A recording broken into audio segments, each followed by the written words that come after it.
Shalom saudara terkasih, sangat berbahagia dapat berjumpa dan bersekutu dengan Anda para pendengar.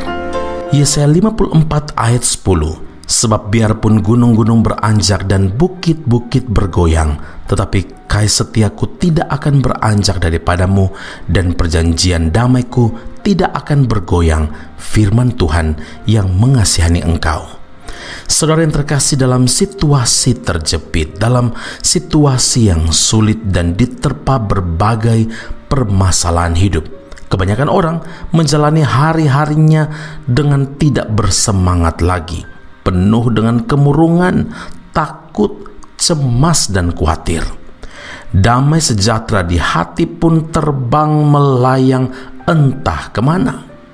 Sebagai orang percaya, tidak seharusnya kita kehilangan damai sejahtera, sekalipun harus mengalami pergumulan hidup yang berat, sebab kita punya Tuhan yang adalah Sang Raja Damai. Yesaya 9 ayat yang kelima, ya, Dialah sumber damai sejahtera kita.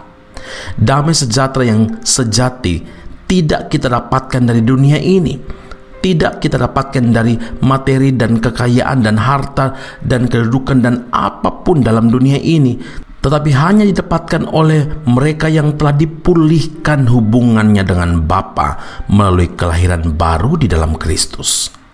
Saudaraku, damai sejahtera adalah salah satu berkat rohani dari surga yang Tuhan sediakan bagi orang percaya. Sebagaimana yang Tuhan janjikan dalam Yohanes 14 ayat yang ke-27, damai sejahtera ku tinggalkan bagimu, damai sejahtera ku berikan kepadamu, dan apa yang kuberikan tidak seperti yang diberikan oleh dunia kepadamu.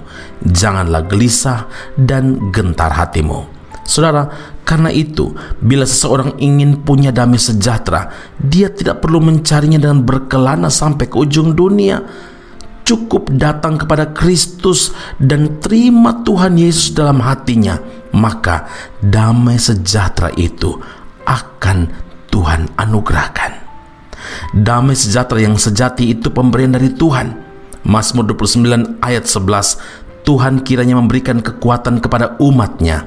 Tuhan kiranya memberkati umat-Nya dengan sejahtera.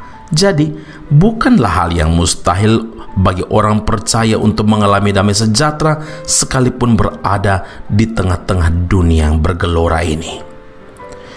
Saudaraku, iblis tidak akan dapat mengambil satu pun berkat Tuhan dari hidup kita, atau tidak dapat merampas damai sejahtera dari dalam hati kita selama kita tinggal dekat dengan Tuhan, selama kita menaati firman-firman Tuhan. Sebaliknya, iblis akan dengan mudah mencuri damai sejahtera itu ketika kita mulai berjalan menyimpang dari jalan-jalan Tuhan, ketika kita mulai menjauhkan diri dari pertemuan-pertemuan ibadah, ketika kita mulai tidak punya waktu untuk bersekutu, bersaat teduh, berjumpa dengan Tuhan. Sebab hanya orang-orang yang teguh hatinya, yang melekat kepada Tuhan dan melekat kepada firman Tuhan, yang beroleh damai sejahtera.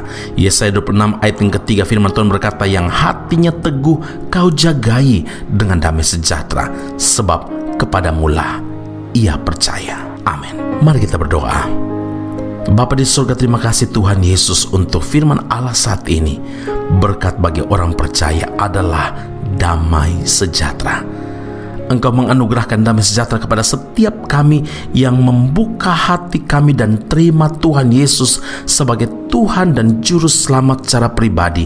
Kami memiliki hubungan yang erat dengan Tuhan sehingga kami dipulihkan dan kami mengalami kelahiran baru di dalam Kristus. Damai sejahtera Allah yang Engkau janjikan itu kami terima, kami alami ketika kami hidup melekat dengan Tuhan. Sebaliknya, iblis dengan mudah dapat mencuri damai sejahtera kalau kami menyimpang dari jalan-jalan Tuhan. Hari ini kami berdoa Tuhan, biar damai sejahtera itu melimpah dalam hidup kami, dan melalui kehidupan kami, orang lain juga mengalami damai sejahtera Kristus yang terpancar dari kehidupan kami. Ini doa pujian dan syukur kami kepada Allah yang hidup dalam Kristus Yesus Tuhan dan Juru Selamat kami. Kami berdoa mengucap syukur kepada Bapa di surga. Haleluya. Amin. Tuhan Yesus memberkati Anda. Sampai jumpa. Keep on growing and never give up.